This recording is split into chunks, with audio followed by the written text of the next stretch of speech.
그런 활동적 노년이라고 하는 그 중심 세력으로 새롭게 등장하는 것이 바로 시니어가 액티브 시니어라는 겁니다. 이 액티브 시니어는 여기 나오는 대로 이전 노년 세대와는 삶의 경험과 가치와 태도 및 행동 양식을 가진 새로운 시니어다. 그래서 신노년이라고도 이야기를 합니다. 그 중심에는 베이비붐 세대가 있습니다. 물론 액티브 시니어가 베이비붐 세대만을 의미하는 게 아니라 이거는 그 살아가는 삶의 행동 양식을 가지고 판단하는 건데, 그런 양식을 가진 대표적인 세대가 베이비붐 세대일 뿐이지 80대, 90대 된 분들도 액티브 시니어로 살아가는 분들이 있습니다. 저희 아버님 같은 경우에도 80대 후반까지도 운전하시면서 매일 드라이브 하시고 어머님 모시고 다니시는 이제 그런 어떤 삶을 사시거든요. 이제 그런 걸 생각해 보면 연령과 크게 상관이 없지만 그래도 베이비붐 세대, 왜 베이비붐 세대가 중요하냐 하면 성공 경험이 있습니다. 어떤 성공 경험이 있느냐? 민주화를 이루었던 세력입니다. 그게 굉장한 사회적 경험이죠. 우리가 마음먹고 노력하면 사회를 바꿀 수 있다라는 그런 경험을 한 세대예요. 그 다음에 경제 부흥의 중심에 있었습니다. 경제적인 어떤 성장을 몸소 경험했던 그런 세대죠. 그러니까 여러 가지 어려움과 위기가 있더라도 우리가 효능감이라고 하는 것, 자존감의 효능감이라고 하는 것은 어떤 성공적인 경험이 있는 사람들은 버텨내고 이겨내고 그것을 지탱해 나가는 힘이 있습니다. 그래서 자기 삶에 대해서 긍정적인 관점을 가지고 그리고 누려본 경험이 있어요. 민주화를 누리고 경제적인 부를 누리고. 근데 저희들의 부모 세대는 소위 말하는 보릿고개 세대죠. 정말 농경사회 속에서 많은 자녀들을 보살피고 가족들을 위해서 희생과 헌신하면 그 많은 자녀들이 그래도 부모를 부양하는 시대인데, 이런 시대가 이제는 완전히 지나가 버렸어요.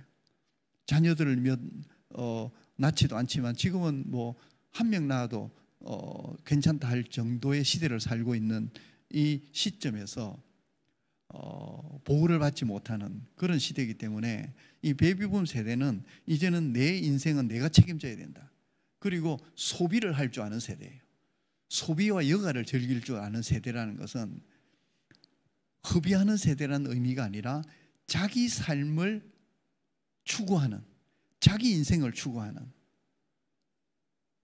그런 노래도 있잖아요. 유행가 중에 이제 그런 것처럼 자기 인생을 추구하는 세대가 바로 베이비붐 세대입니다. 그래서 이 베이비붐 세대가 갖는 새로운 어떤 성공적인 경험 바탕 위에서 자기의 삶을 추구하고 자기가 적극적으로 참여해서 뭔가를 바꾸려고 하는 그런 경험과 인식과 행동 양식을 가진 이런 세대들이 대거 노년 세대로 진입을 하게 되죠. 55년생이니까 이미 이제 그 2, 3년 된 분들은 이미 노년기로 접어들었습니다. 나머지도 엄청난 숫자로 이제 노년기로 접어들게 되죠. 그래서 여기 보시면 아까 조금 전에 이야기한 것처럼 은퇴 이후에도 소비 생활과 여가 생활을 즐기면서 사회 활동에 적극적으로 참여하는 성향을 가진 이 세대가 베이비붐 세대를 중심으로 노년 세대에 접어들고 있다는 겁니다. 이분들이 한 5년 지났다고 생각해 보세요. 여기 제가 그림을 보여드리면 여기 그래프가 나오죠. 이 그래프에 보시면 회색빛이, 회색 색깔이 그 베이비붐 세대입니다. 근데 오른쪽은 이미 노년기로 진입한 세대죠. 근데 이 숫자가 엄청납니다. 노년기로 진입하는 숫자가 오른쪽에 이렇게 그 비율을 전체를 합친 비율만큼이나 면적이 크죠. 그 정도로 한 해 한 해 수많은 베이비붐 세대 인구들이 노년기로 진입을 하게 돼요. 그러면 이 베이비붐 세대가 갖는 어떤 삶의 경험과 성향과 적극적인 사회 참여 활동하려는 그런 어떤 욕구를 가진 세대가 대거 노년 세대로 진입하게 될 때 그들이 사회에 대해서, 특별히 한국 교회에 대해서 뭘 요구를 할 것인가? 지금까지는 노년 세대 시니어 사역은 어르신들을 잘 섬기고 보살피고 돌보면 잘한다라고 했어요. 시니어 사역 참 잘한다. 그런데 지금은 그거 필요해요. 왜냐하면 노년기에 접어들면 취약한 부분이 생길 수밖에 없기 때문에 지금도 여전히 노인들을 돌보고 섬기고 보살피는 사역은 반드시 필요해요. 그런데 지금까지 우리가 하지 못했던 액티브 시니어라고 한 새로운 욕구를 가진 세대가 늘어나게 되는데 이들이 엄청난 숫자로 교회에 존재를 하게 됩니다. 이들이 이후에 80, 90 된 분들까지도 어떤 그 삶의 행태를 바꾸어 놓을 수 있을 만큼의 막강한 영향력을 가진 세대예요. 이들을 가리켜서 우리가 액티브 시니어라고 합니다. 적극적이고 사회 변화를 주도하고 한국 교회의 변화를 주도하면서 자기의 삶을 살아가고자 하는, 그래서 그런 부분들에 대해서 우리가 어떻게 준비를 해야 되느냐. 그래서 액티브 시니어에 대해서 먼저 이해하기 위해서 한 3가지 정도 키워드를 한번 살펴보도록 하겠습니다. 첫째 키워드가 ageless life라는 거죠. 나이와 상관없이 살아가는 특성이 액티브 시니어들에게 있습니다. 제가 여기 그 인터뷰에 나왔던 한 그 문구를 내용을 소개를 해드리겠습니다. 이분이 29년생이셨는데요. 나이요, 그게 왜 중요하죠? 제가 몇 살인지 생일이 언젠지 관심 없어요. 하루하루가 얼마나 바쁘고 즐거운지 시간이 아까워요. 친구들이 저보고 넌 아직도 청춘이냐고 놀려요. 교회 권사님이신데 이런 고백을 해요. 꼭 베이비붐 세대뿐만 아니라 이렇게 삶을 적극적으로 살면서 내 인생을 이제 진짜 내 인생을 살아가겠다 하는 사람들이 점점 더 늘 거라는 거죠. 그것이 얼마나 시니어 사역을 바꾸어 놓는지를 우리는 인식을 해야 된다는 거죠. 우리는 지금 내가 몇 살인지를 묻는 그런 시대를 살고 있지 않습니다. 내가 얼마나 활동적으로 살고 내가 어떤 인생을 남은 삶 가운데서 살아가느냐, 그걸 물어야지 나이가 몇 살입니까? 그건 요즘 초고령 사회를 살아가는 우리들에게 있어서 나이를 물어서는 안 된다는 거죠. 그리고 실제 몇 살까지 사느냐보다 내가 얼마나 건강하게 활동적으로 살아가느냐, 활기찬 삶을 살아가는 수명을 얼마나 더 연장하느냐가 중요하지 내가 몇 살까지 사느냐가 중요하지 않습니다.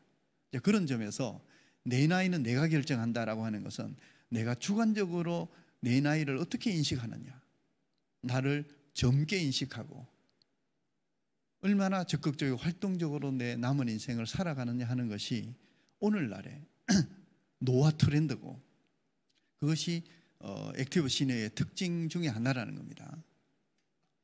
그리고 스펜 펠펠의 나이의 비밀이라는 책에서 나오는 한 구절입니다. 마치 이 노인들은 젊어지는 샘물로 목욕한 것처럼 보였다. 그렇지만 이 샘은 노인들의 머릿속에 있었다. 노인들이 굉장히 나이가 들었음에도 불구하고 전혀 노인과 같은 느낌이 안 들더라는 거죠. 왜 그럴까? 보니까 자기를 어떻게 인식하느냐, 우리가 이 나이 들어가는 것에 대해서, 노화에 대해서 어떻게 인식하느냐에 따라 달라지게 되어 있다는 거죠. 우리가 젊게 살고 회춘한다, 그게 우리의 머릿속에 있다는 거예요. 이런 어떤 걸 생각할 때 초고령 사회를 살아갈 때는 우리가 우리의 나이를 어떻게 인지하느냐, 그게 굉장히 중요합니다. 그게 삶의 질을 결정하는데 실제적으로 논문을 찾아봤어요. 그게 노화 인식, 노화 인지, 내 나이를 얼마나 젊게 인식하느냐 또는 노년기를 몇 살부터 시작하느냐, 이런 어떤 노년, 노화에 대한 연령 인식에 대한 논문들을 쭉 찾아보시면 실제 자기 나이보다 젊게 자기 나이를 인식하는 사람들일수록 삶의 만족도가 높고요, 신체 건강도 좋고 정신 건강도 좋아요. 그만큼 노화에 대한 인식이 젊을수록, 낮게 나이를 인식하면 인식할수록 훨씬 더 삶의 질이 높아질 수 있다는 겁니다. 그게 객관적인 조사 결과에서도 많은 연구들에서도 발표되고 있는 걸 생각할 때 내 나이가 객관적으로 역연령이라고 그러죠. 우리가 달력 나이, 달력 나이에 의해서 우리를 판단하거나 평가해서는 안 된다는 겁니다. 그래서 그런 어떤 측면에서 우리가 은퇴라는 것이 과연 있어야 하는가? 특히 직장에서 은퇴를 자체하고 우리 인생에서 은퇴라는 것이 의미가 없다는 겁니다. 하나님께서 우리에게 주어진 우리의 은퇴라고 하는 것은 새로운 소명이 시작되는 출발점으로 생각해야 된다는 거죠. 여기도 그 인식을 보시면은 여기 도표는 뭘 물어봤느냐 하면 노인대학 또는 경로대학이라는 명칭에 대해서 적절하냐? 그랬을 경우에 시대에 뒤떨어진 명칭이다. 우리는 그냥 일반적으로 수십 년 동안을 노인대학, 경로대학 이렇게 이름 불러왔잖아요. 그러니까 굉장히 익숙해져 있어요. 그런데 익숙해져 있음에도 불구하고 이게 좀 요즘 시대에 안 맞다. 나는 좀 불편하다. 라고 생각하는 응답 비율을 보면 80대는 23%, 그리고 70대는 34%죠. 그리고 60대는 49.5%니까 거의 50% 정도. 50대 50% 정도가 여기는 60대 주로 이제 65세 이상 분들이 응답한 내용들인데 65세 이상 노인 세대에 들어섰음에도 불구하고 60대는 절반 정도가 나는 노인대학, 경로대학 나한테는 맞지 않다 생각한다. 적절치 않다. 그 말은 자기를 노인으로 인식하는 것을 불편해하는 비율로 보시면 됩니다. 이해를, 해석을 그렇게 하시면 돼요. 그래서 교회가 이제는 ageless life, 나이에 대해서 초월하는, 나이에 구애받지 않고 살아가는, 젊게 살아가는 활동적인 노년을 추구하는 이러한 액티브 시니어에 맞는 사역을 준비할 필요가 있다. 그러면 이제 어떤 걸 생각했어야 되느냐? 잘 섬기고 잘 대접하고 잘 돌보고 하는 건 기본적으로 해야 됩니다. 노년 세대는 취약하기 때문에. 특히 한국 노년 세대는 가장 OECD 국가 중에 노인 빈곤율이 압도적으로 높은 세대예요. 이런 걸 생각해 보면 그건 반드시 필요하지만, 그러나 초고령 사회에서는 수많은 고령화 비율이 증가하는 상태에서 그분들에 대한 욕구를 교회가 그냥 넘기고 수십 년 전부터 한 5, 60년 전부터 해오던 걸 똑같이 하느냐? 그건 아니라는 거죠. 활동적인 노년을 영위하려는 욕구를 가진 사람들에게 필요한 사람들, 그분들한테 활동적인 그런 그 액티브 시니어들한테 편히 쉬세요. 그게 덕담일까요? 그건 심하게 말하면 욕을 하는 겁니다. 얼마든지 내가 내 인생을, 진짜 내 인생을 본격적으로, 지금까지는 가족들을 위해서 내가 먹고 살기 위해서 직장을 다녔다면 은퇴 이후의 노년기에는 이제 진짜 내 소명, 내 인생, 하나님 앞에서 내가 어떻게 살아가야 될지 그것만을 집중하면서 살아가는 진짜 소명의 시기거든요. 그런데 이제는 편히 쉬시라고 뭐 그렇게 자꾸 다니시고 그렇게 하느냐? 그거는 굉장히 안 좋은 거거든요. 교회가 그래서는 안 된다는 겁니다. 교회가 거기에 맞는 뭔가 활동하고 참여하고 사역하고 자기가 헌신할 수 있는 거리를 제공해 주는 것이 필요하다라는 겁니다. 그리고 여기 주관적 노인 시작 연령도 여기 보시면 그래프가 제일 높은 게 70세 이상이 제일 높죠. 그런데 75세부터 79세까지 노년기가 시작된다, 80세 이상부터 노년기가 시작된다라는 비율도 11%가 넘습니다. 활동 가능한 시기 80세 이상 응답한 비율이 27%가 넘죠. 27%가 됩니다. 80세가 넘어도 활동 가능한 나이다라고 생각하는 한국교회 교인들이 목회 데이터 연구소에서 조사를 한 결과가 한국교회 개신교인들을 대상으로 이런 결과가 나옵니다. 70세 이상 다 합쳐보면 얼마나 많은 비율, 거의 90% 가까이 89% 정도가 70 이상 넘어도 활동 가능하다 라고 생각을 하는 거죠. 그만큼 이미 이 사회의 노화에 대한 인식이 바뀌어져 가고 있는데 교회가 그냥 잘 보살피고 잘 대접하고 섬기는 걸로 시니어 사역을 끝냈어야 되겠느냐? 아니라는 겁니다. 그 다음에 두 번째 이와 관련해서 그 다음에 조금 더 한 걸음 나가면 앙코르 커리어라고. 이 앙코르 커리어라는 용어는 이 앙코르 커리어를 그 50플러스 재단이 그 벤치마킹 해온 겁니다. 외국에서 선진국 국가들이 은퇴 이후에 인생의 2모작, 3모작을 더 잘 할 수 있도록 도와주는 하나의 시스템을 만든 게 앙코르 커리어입니다. 그렇게 해서 은퇴자들에 대해서 활동적인 은퇴자들에게 새로운 어떤 직업을 갖게 하고 새로운 일거리를 만들고 활동할 수 있는 그런 어떤 교육을 시키고 그런 장을 만들어주는 이런 어떤 운동을 전개한 것이 앙코르 커리어거든요. 커리어라는 것은 경력 의미야. 직업이란 뜻도 있고 경력이란 뜻도 있습니다. 그게 돈을 버는 활동이든 비경제적인 활동이든 자원봉사든 상관없이 다 커리어에 해당됩니다. 그리고 앙코르라고 하는 것은 우리가 다시 새롭게 우리가 그 연주를 하고 나면 앙콜 하면 한 번 더 연주를 하라는 거죠. 그러니까 다시 한 번 더 꽃을 피우며 자기 인생을 시작하라는 인생 2모작을 시작하게 하는 그 운동이 앙코르 커리어인데요. 그 앙코르 커리어라는 것이 여전히 현역이기를 원하는 욕구를 가진 세대가 액티브 시니어 세대다. 이들을 위해서 교회가 뭘 준비할 것인가?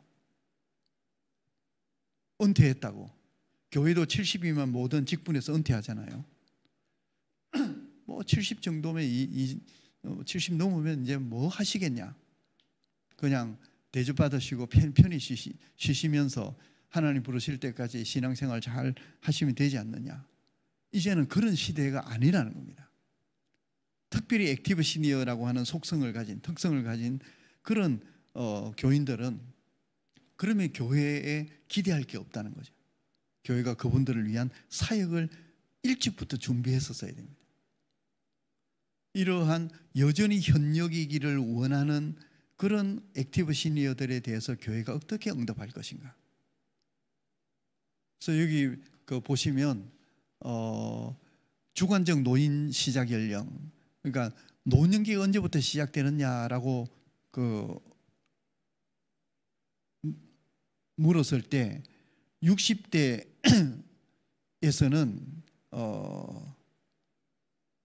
노인 시작이 60대가 34%, 70대, 80대도 27%, 24% 정도인데 그 대답한 게 파란색 바를 주로 봐주세요. 파란색 바.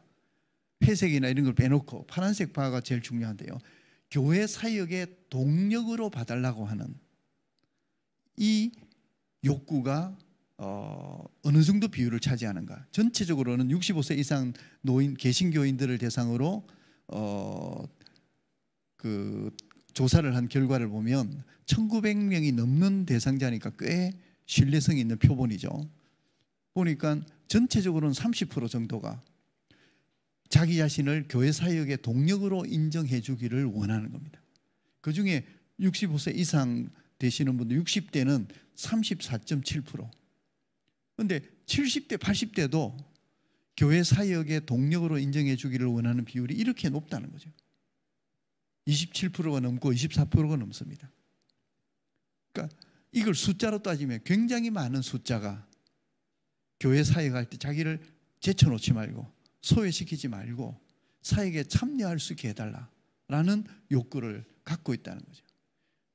50% 정도가 내 건강이 허락되는 한 교회에서 주어진 사역을 열심히 하고 싶다라는 응답을 하고 있습니다. 이제 이런 것들을 생각해 볼 때 우리가 과연 교회가 어떻게 해야 될 것인가? 이분들에 대한 비율이 베이비붐 세대가 노년 세대로 진입하면 할수록 이제 점점 은퇴자들이 기하급수적으로 늘게 되죠. 이들이 노인 세대를 바꾸어 놓게 될 겁니다. 그러면 교회가 이런 액티브 시니어들에 대한 사역을 준비해야 된다는 거죠. 이미 사실은 좀 늦긴 했어요. 왜냐하면 지금 준비하고 하려면 너무 토대가 없거든요. 왜냐하면 아까 제가 말씀드린 것처럼 액티브 시니어들을 위한 하나의 실천 모델이 좀 충분히 있으면 우리 교회 이 모델이 맞겠다 가져다 쓰고 또 이 컨텐츠가 있구나, 이걸 좀 활용하고, 이런 교재가 있구나, 또 이런 교육훈련 프로그램이 있구나, 이런 양성할 수 있는 게 있구나. 그러면 그런 것들을 활용하면 좋은데, 아직까지 고령화가 너무 빨리 된 탓도 있지만 한국 교회가 너무 시니어 세대에 대한 관심, 특별히 시니어 세대에 대해서, 노인 세대에 대해서 관심이 없었다라는 게 아니라 그 노화에 대한 인식 자체가 시대에 맞춰 가지 못했다는 거죠. 수십 년 전에 우리가 가졌던 과거의 노화 패러다임을 갖고 있었기 때문에 이런 시대가 바뀌어서 초고령 사회를 눈앞에 두고 액티브 시니어라고 하는 세대가 물밀듯이 밀려오고 있는데, 이들의 욕구에 맞는 그런 영적이고 신앙적이고 신앙생활에 필요하고 어떤 신앙적으로 잘 노년의 삶을 소명의 삶으로 살아갈 수 있도록 해줄 수 있는 그런 준비가 안 돼 있었다는 거죠. 이런 어떤 것들을 우리가 빨리 이제는 준비하고 대비해서, 시간은 조금 걸리겠죠. 그러나 지금부터라도 대비를 하지 않으면, 그래서 저는 한 5년 정도를 대비할 수 있는 골드 타임이라고 그러죠. 골드 타임이라고 생각합니다. 베이비붐 세대가 이제 2, 3년 정도 55년생, 56년생, 57년생 노인 세대로 진입을 했죠. 그 뒤에 엄청난 숫자가 가는데 한 5년 정도 지나면 이들이 교회의 노인 세대의 문화를 바꾸어 놓고 교회 사역 자체를 이렇게 바꾸어 놓는 하나의 주도 세력이 될 겁니다. 그 동안에 교회가 한 5년 이내에 이들의 그 역량에 맞는 것들을 준비를 해야 된다는 거죠. 한편으로는 취약한 노인들을 잘 돌보고 보살피고, 특히 이렇게 코로나 팬데믹 상황 속에서 취약한 부분, 사각지대에 있는 분들을 잘 모시고 돌보는 것, 그건 계속 해야 되고, 그것 더 잘 갖춰야 됩니다. 돌봄 체계를. 그러면서도 이러한 노년기를 그냥 허비해버리듯이, 시간을 때우듯이 그렇게 보내버리는 이런 삶이 아니라, 이제 진짜 마지막 하나님 앞에 가기 전에 자신의 인생을 불태울 수 있는, 이제 진짜 자기가 하나님 앞에서의 소명으로서 정말 잘 살아갈 수 있는, 활동적으로 살아갈 수 있는 그런 사역을 준비하고 지원하고 격려하는 그러한 사역이 한국교회에서 시작이 되어야 한다는 거죠. 그다음에 이제 하나를 더 살피고, 특징을 하나를 더 살펴보면, 제가 이름을 이제 다이나믹이라고 붙였는데요. 이게 왜 다이나믹이라고 붙였느냐? 여기엔 여러 가지 다양한 요소들이 이 액티브 시니어에 섞여져 있습니다. 아까 제가 이야기한 것처럼 액티브 시니어 그 중심에는 베이비붐 세대가 있다라고 했어요. 이 베이비붐 세대가 성공 경험이 있다고 그랬죠. 성공 경험이 있다는 것은 효능감이 있다는 겁니다. 자효능감이 높은 사람들이 변화를 시키게 됩니다. 내가 전에 이렇게 해보니까 이렇게 되더라, 성공했지. 그러면 힘들고 어려워도 내가 이거 충분히 이길 수 있어, 극복할 수 있어. 왜냐하면 내가 이런 어려움일 때 내가 이겨본 경험이 있고, 사회를 바꿔본 경험이 있고, 발전을 시켜본 경험이 있지 않느냐. 그러니까 내가 하면 된다. 그러면서도 액티브 시니어들은 자아에 대한 그 개념이 강합니다. 내 인생을 어떻게 살아갈 것인가. 그 전에 옛날 세대는 먹고 사는 문제 때문에 자녀들에게 희생해서 자녀들이 잘 되면 그게 끝이에요. 자기의 모든 인생의 목표가 자녀들이 잘 되는 데 있었는데, 지금은 그게 아니라 내 인생을 즐기고 내 인생을 찾을 수 있는 세대라는 겁니다. 그러면 그 인생을 살아갈 수 있도록 지지해 주는 게 필요하거든요. 이제 그런 어떤 성향이 강해서 자의식이 강합니다. 그런데 한편으로 어떤 문제가 있느냐면 어려워요. 힘들어요. 우리가 베이비붐 세대를 한번 생각해 보십시다. 평균 수명이 길어져서 나이가 들었는데도 아직도 노부모를 모시고 있습니다. 다른 한편으로는 요즘에 아이들이 빨리 자립을 안 해요. 대학을 졸업하고 취업을 했는데도 결혼하는 데까지도 부모한테 손을 벌리고, 뭐 집이라도 한 칸 마련할 때, 전세금 할 때 목돈을 부모한테 요구하는 것이 오늘날의 한국 사회의 현실입니다. 그리고 여기에 통계 미래에셋 은퇴연구소 조사 결과에 의하면 평균적으로 월 118만 원 정도의 생활비를 지출합니다. 그중에 그 부모한테 지출하는 게 62몇 프로죠. 62.4%. 성인 자녀한테 지원하는 게 53.2%. 그리고 전체 인구 중에 더블케어, 노부모와 자녀한테 이중 지출하는 비율이 34.5%입니다. 저한테 만약 118만 원 정도를 연금으로 넣는다. 그럼 118만 원씩 매달 연금으로 모으면 노후 대비가 얼마나 잘 될까? 근데 그런 것들을 이렇게 그 노부모와 자녀들을, 성인 자녀들을 양육하는데 소비를 하고 있다는 겁니다. 그러니까 자기 노후 준비를 못하고 우리가 미국의 베이비붐 세대는 가처분 소득이 가장 높은 세대입니다. 전체 세대 중에서. 가처분 소득이라는 게 여윳돈이죠. 그만큼 경제적인 부를 누리는 것이 미국의 베이비붐 세대인데 우리나라의 베이비붐 세대는 지금 더블케어 이런 것들 때문에 굉장한 경제적 부담, 여러분들 교육비 부담이 얼마나 큽니까? 한국 교회 주거 마련, 주택 마련하는 것이 얼마나 힘듭니까? 그러다 보니까 자기도 노후 준비를 충분히 하지 못한 상태에서 이런 어떤 더블케어에 의한 그 지출이 너무 많다 보니까 경제적으로 굉장히 어려운 세대가 이런 베이비붐 세대입니다. 그러니까 이런 경제적인 어려움이 있는데 그럼에도 불구하고 이들이 성공적인 경험, 효능감을 가진 세대라는 거죠. 특히 사회적 효능감, 사회를 바꿀 수 있다라는 이러한 의식을 갖고 있기 때문에 그래서 제가 다이나믹, 역동적인 시니어라는 어렵고 힘든 현실 상황은 분명히 있어요. 사회 경제적으로 어렵고 힘들고 더블케어라고 하는 그런 부담을 지니고 있음에도 불구하고 이런 어떤 효능감을 갖출 수 있는 성공적인 경험, 그런 모델들이 자꾸 나오잖아요. 나이가 아무리 들어도 적극적이고 활동적이면서 인생을 성취하면서 살아가는 케이스들이 점점 더 많이 나오니까 하면 되겠다. 아무리 나이가 들어도 우리가 뭐든 마음 먹고 작정하면 하나님 도와주시겠지, 할 수 있겠지 라고 하는 그런 세대가 액티브 시니어 세대라는 거죠. 그런 점에서 역동성을, 역경을 넘어서 성공 창조적 삶으로 나아갈 수 있는 가능성과 잠재력을 가진 그런 세대가 액티브 시니어라는 겁니다. 이들을 교회가 잘 품고 이들을 잘 양성하고 이들을 사역의 주체로 이끌어낸다면 교회는 미래가 있는 거죠. 초고령 사회로 가면 갈수록 교회는 더 소망이 있어진다는 겁니다.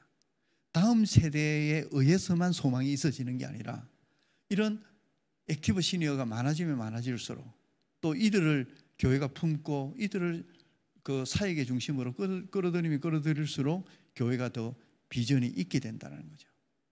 그러면 이제 본론으로 들어가서 액티브 시니어를 교회 사역 중심에 품기 위해서 교회가 어떤 조건을 갖춰야 될까? 구체적이진 실제적이진 않지만 가이드라인이거든요. 그래도 이 부분을 짚고 넘어가야 될 것 같아서 그러면 어떤 조건들을 갖춰야 될까? 첫 번째는 제일 기본적인 겁니다. 고령 친화적인 교회가 되자. 사실은 이제 한국에서 번역을 에이지 프렌들리 시티즈 번역할 때 고령 친화 도시로 번역을 했습니다. 근데 엄밀하게 말하면 거기서 말하는 에이지 프렌들리라고 하는 그 개념은 고령을 의미하는 게 아니라 에이지 전체 연령을 의미합니다. 전 연령을 의미하는 거죠. 그래서 더 정확하게 번역을 한다면 제가 볼 때는 고령 친화적이라는 표현보다는 연령 친화적.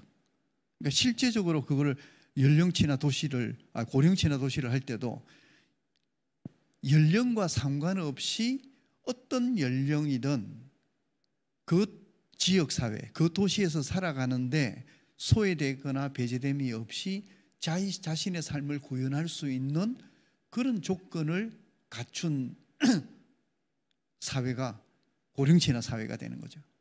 그 말은 연령 친화적입니다. 그러니까 꼭 고령자만 의도하는 건 아니지만 주로 연령 차별이 심하고 연령에 따라서 취약한 대상이 고령자이다 보니까, 그래서 한국에서는 에이지 프렌들리를 번역할 때 공식적으로는 고령 친화로 번역을 합니다. 그래서 고령 친화적 교회로 썼지만 이거는 전 연령을 생각하는 연령 친화적 교회라고 생각하시면 됩니다. 그러나 다른 연령들은 관심도 많고 거기에 대한 사역 준비도 잘 돼 있고 교회 중심에서 여러 가지 역할들을 하지만 현재 한국 사회나 한국 교회 시점에서는 고령자에 대한 부분들이 취약하기 때문에 고령 친화적 교회로 일단은 이렇게 표현을 했습니다. 고령 친화적 교회라고 하는 것은 아무리 나이가 들더라도 소외되거나 배제됨이 없이 교회의 구성원으로 은퇴 이후의 삶을 소명으로 살아갈 수 있는 여건과 지원 체계를 갖춘 교회를 말한다. 제 나름대로 그냥 정의를 해본 겁니다. 그리고 그 밑에 있는 구체적인 부분들은 WHO의 고령친화 도시의 가이드라인이 있어요. 책자로 되어 있는데 그게 크게 8가지의 그 조건, 요소들이 제시되어 있고 그 8가지 영역 내에 굉장히 세부적이고 구체적인 지표들이 있습니다. 고령친화 도시와 지역사회를 판정하는 지표들이 있는데 그런 것들을 쭉 감안했을 때 그걸 교회에다가 적용하면 이제 저런 어떤 그 조건들, 그러니까 그건 고령친화 도시 조건들을 교회에 맞게 제가 조금 따듬었다고 보시면 됩니다. 이게 뭐 고령친화 교회의 아주 구체적인 게 아니라 그냥 제 나름대로 한번 저렇게 제시를 해본 겁니다.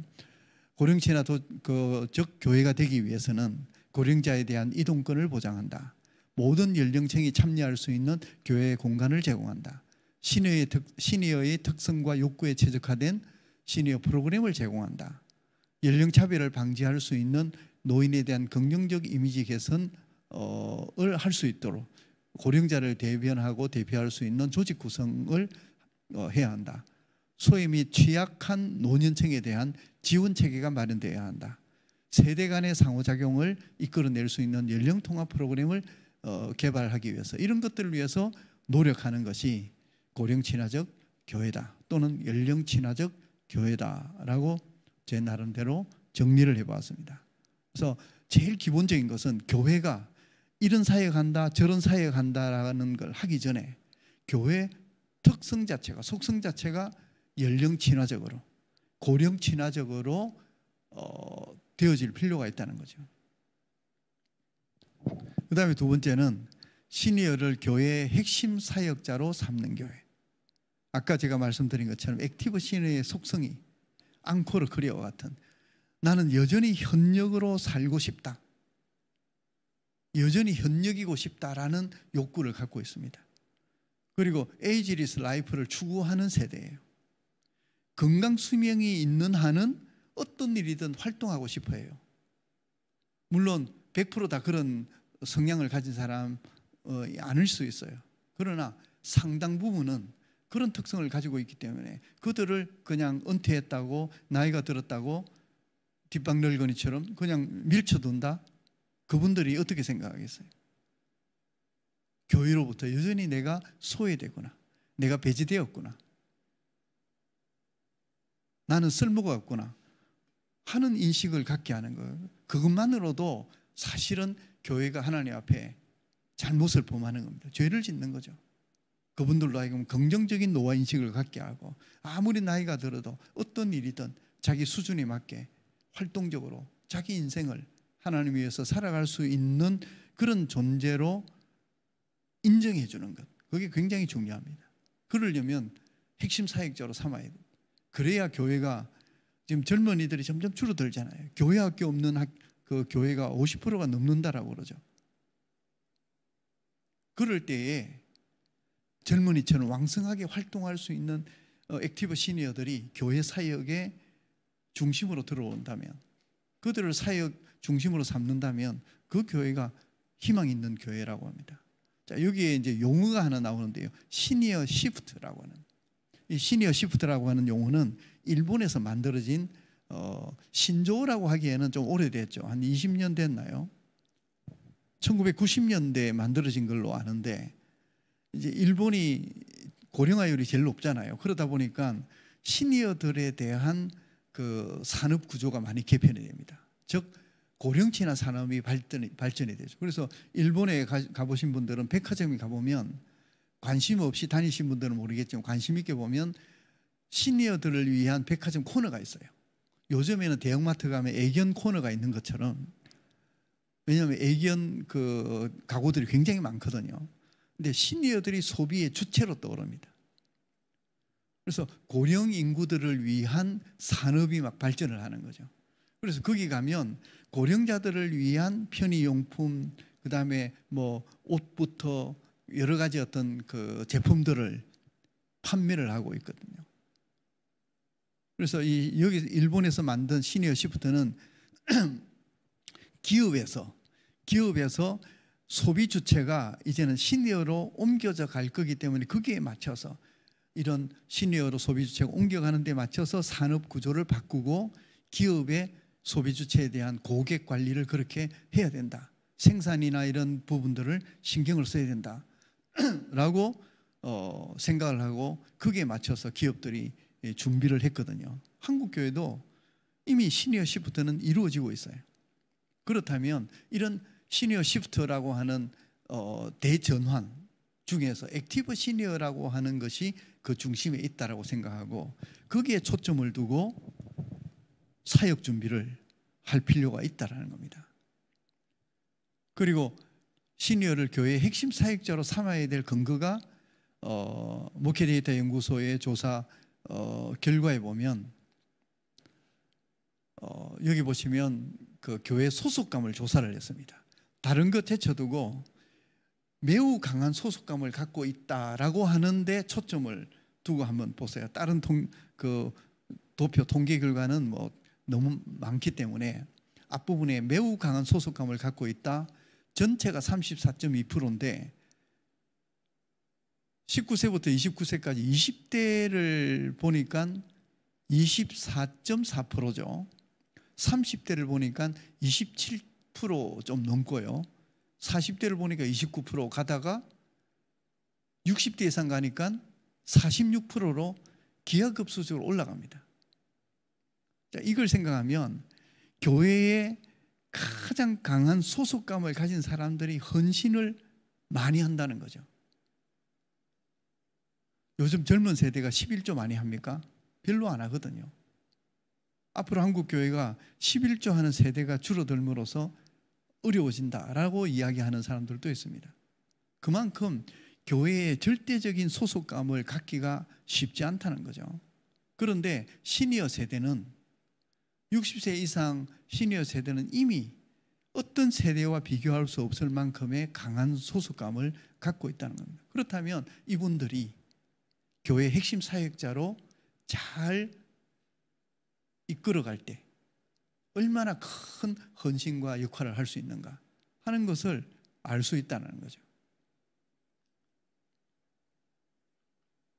네.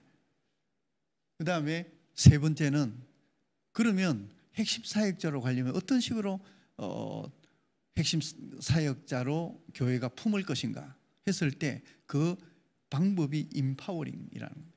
우리가 임파워먼트는 특히 이제 사회복지 쪽에서 굉장히 중요하게 생각하는 실천 모델입니다. 여러 가지 실천 모델들이 있거든요. 뭐 과제 중심 모델도 있고 위기 개입 모델도 있고 또 그 뭐 인지 행동 치료 기법에 의한 그런 그 인지적인 접근 방식도 있고 여러 가지 그 문제 해결 뭐 중심 모델도 있고요. 그 중에 하나가 역량 강화 모델입니다. 이 역량 강화 모델, 임파워먼트 모델인데요. 임이라고 하는 그 접두어는 부여한다는 뜻이죠. 뭔가를 준다, 부여한다. 파워, 힘을 준다. 힘을 준다라는 게 권한을 주고, 그 다음에 힘을 주고 결정권을 준다. 그래서 주로 이제 임파워먼트 모델은 취약한 대상자들, 주로 이제 장애인 복지 쪽에서 많이 접근을 했고요. 노인들에 대해서도 접근을 합니다. 그러니까 취약한데 자기가 가진 역량을 잘 발굴하고 개발해서 그 장점, 강점을 중심으로 자신의 문제나 자신의 삶을 헤쳐나갈 수 있도록 돕는 그런 실천 모델이 임파워먼트 모델입니다. 임파워먼트 모델은 관점에서 두 가지 모델로 구분되는데, 하나는 의료 모델입니다. 의료를 비하하는 게 아니라 의료 모델이 있고 그 역량 강화 모델이 있는데, 임파워먼트 모델이 있는데, 의료 모델은 전문가 중심이에요. 전문가가 딱 판단해서, 우리가 병원에 가면 의사들이 진단해보고 검사를 해보니까 당신은 어떤 질병이고 여기에 이 약을 먹고 이 치료를 받고 이렇게 조치를 하십시오. 철저히 전문가 중심의 해법을 내리거든요. 그럼 그걸 따라야 돼요. 그걸 따르는 게 맞죠. 의사가 이렇게 판단하고 진단해서 처방을 내리는데 자기 생각대로 그렇게 처방대로 안 하면 오히려 더 몸이 망가지죠. 그런데 일반 사회 속에서는 개인이나 가정에 대해서 자신의 문제를 해결하고 헤쳐나가는 데 있어서는 그게 안 맞다는 겁니다. 제3자가 당신은 이게 문제고 이러니까 이렇게 살아야 되고 이걸 지원해 줄 테니까 이 도움을 받고, 이런 것들이 효과가 오히려 떨어진다. 자기 스스로가 자기 문제를 해결할 수 있도록 돕는 방식으로 가야 된다는 거죠. 그러면 스스로 자기가 가진 게 뭔지를 찾게 합니다. 임파워먼트 모델에서는 네가 가진 게 뭐냐, 내 역량이 뭐냐. 그래서 강점 관점에서 문제를 보는 게 아니라, 의료 모델은 질병이 뭐냐, 뭐가 문제냐, 어떤 고통이 있느냐, 그걸 보고 문제 중심으로 해법을 내놓거든요. 근데 문제 중심으로 가지 않고 여기는 강점이 뭐냐를 보고 그 강점을 통해서 자신이 원하는 바를 어떻게 이룰 거냐라고 접근하는 게 임파워먼트 모델입니다. 그러니까 취약한 대상자들에게 훨씬 더 유리한 모델이 임파워먼트 모델이라고 볼 수 있죠. 예를 들면 제가 몸이 좀 불편해서 짐을 들어 올릴 수 있는 게 10kg밖에 안 돼요. 그런데 내가 어떤 기구를 이용하거나 내가 언제든지 부탁할 수 있는 친구나 가족한테 그걸 시키면 50kg, 100kg를 들어 올릴 수가 있어요. 그러면 내 능력을 어디까지로 보느냐? 의료 모델에서는 어떻게 10kg밖에 들어 올릴 수 없느냐? 너는 그 문제다. 이렇게 판정을 해요. 10kg밖에 못 들어 올리니까. 근데 보통 이제 사회복지에서 강점 관점에서 보면 자원을 찾는 거죠. 너 가까이에서 언제든지 부탁하면 도와줄 수 있는 사람이 있냐? 그 사람이 뭘 해줄 수 있냐? 그럼 그 사람이 해줄 수 있는 게 자기 역량이 되는 겁니다. 내 힘으로 못 들어올리면 어떤 보조공학 기구를 가지고 이거를 착용을 하면 내가 훨씬 더 무거운 무게를 가거나 내가 갈 수 있는 거리를 보다 훨씬 더 많이 갈 수 있다 그러면 그게 내 역량인 거예요.